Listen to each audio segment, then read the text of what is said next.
आज की कहानी है एक ऐसे व्यक्ति के बारे में कि जब उस व्यक्ति ने राजा बनकर शासन संभाला तो शासक के रूप में दिल्ली सुल्तान फिरोज शाह तुगलक को भी पराजित किया। लेकिन जब उनके मन में भक्ति की भावना का संचार हुआ तो ऐसी भक्ति की कि भगवान श्री कृष्ण ने स्वयं आकर उन्हें दर्शन दिए। और आज भी उनके उद्देश्यों का उल्लेख सिखों के सबसे बड़े धर्म ग्रंथ गुरु ग्रंथ साहिब में है। तो दोस्तों, मैं कनिष्क लेकर आया हूं आपके लिए ऐसे ही एक राजा, एक संत की कहानी। लेकिन वीडियो शुरू करने से पहले मैं आपसे एक बात कहना चाहता हूं कि हमारे चैनल का उद्देश्य है भारत की ऐसी ही ऐतिहासिक और छिपी हुई कहानियों को बेहतर ढंग से प्रदर्शित करना।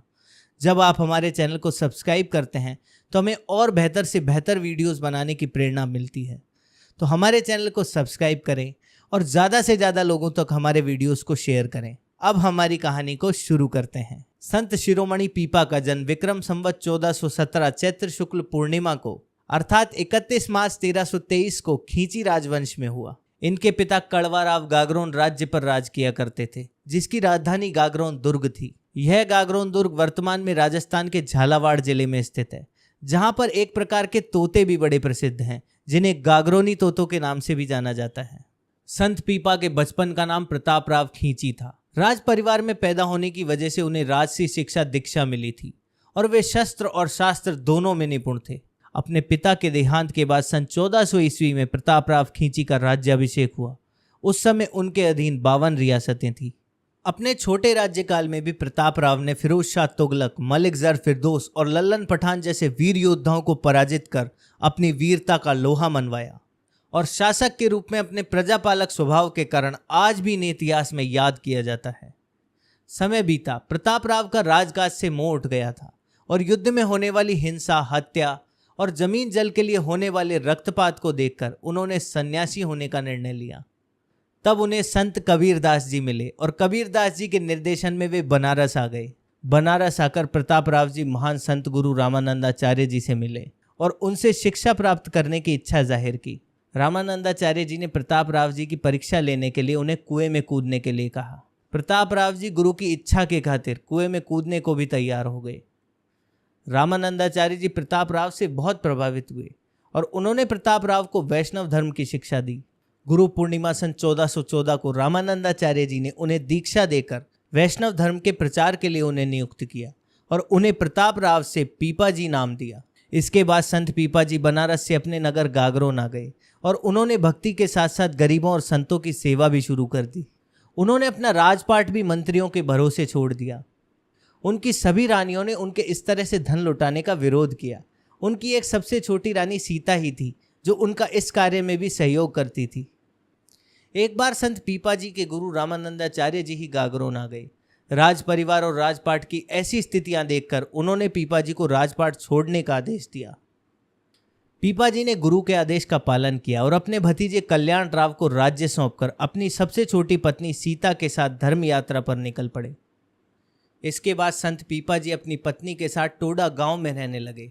वहां पर वे एक कवि और एक समाज सुधारक के रूप में सामने आए। अपनी धर्म यात्रा के दौरान पीपा जी के जीवन में अनेकों चमत्कार हुए। उनकी कुछ चमत्कारी घटनाएं हम आपको जरूर बताएंगे, क्योंकि ये चमत्कारी घटनाएं ये दिखाती है कि भगवान सच में अपने भक्तों के हृदय में रहते हैं। पहली घटना है गुजरात के द्वारका की।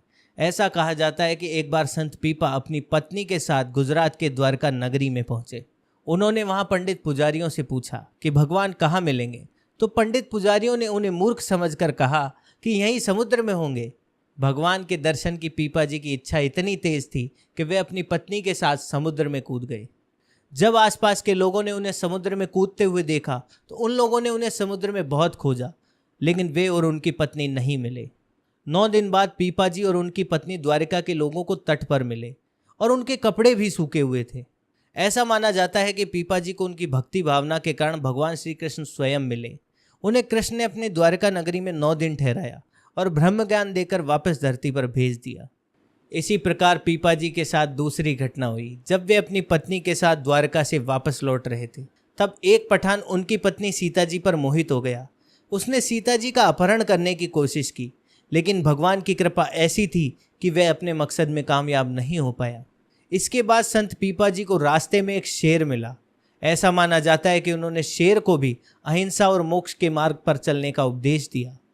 इसी प्रकार टोडा में बैठे बैठे द्वारका मंदिर में लगी हुई आग को बुझाना और सांप के डसे हुए बालक को दोबारा जीवित करना, ऐसे कई चमत्कार पीपा जी के जीवन में हुए। इसी कारण संत पीपा जी को दर्जी समुदाय में आराध्य देव के रूप में माना जाता है। सिखों के सबसे बड़े गुरु गुरु नानक देव ने स्वयं टोडा गांव आकर इनके पोते अनंत दास से पीपा जी की रचनाएं प्राप्त की और सिख गुरु अर्जुन देव ने इनके उपदेशों को गुरु ग्रंथ साहिब में स्थान दिया। पीपा जी रामानंदाचार्य जी के 12 प्रमुख शिष्यों में से एक थे। ये 12 शिष्य हैं कबीर, रैदास, सुरसरी, पद्मावत, नरहरियानंद, नाबादास, धन्नाजी, सेननाई, भावानंद, अनंतानंद और पीपा जी। पीपा जी ने समाज सुधार के भी अनेक कार्य किए और पर्दा प्रथा का भी विरोध किया। उन्होंने अपनी पत्नी सीता जी को कभी पर्दे में नहीं रखा। ऐसे थे हमारे राजस्थान के महान संत पीपा जी। आपने हमारे वीडियो को लास्ट तक देखा, लेकिन हमारे चैनल को यदि अभी तक सब्सक्राइब नहीं किया है तो हमारे चैनल को सब्सक्राइब ज़रूर करें। यदि आपको ये वीडियो पसंद आई हो तो हमारे वीडियो को लाइक करें, हमारे इस वीडियो को शेयर करना ना भूलें। यदि आपका कोई सवाल या सुझाव हो तो हमें कमेंट सेक्शन में ज़रूर बताएं। मिलते हैं अगली वीडियो में, तब तक के लिए जय राजस्थान, जय भारत।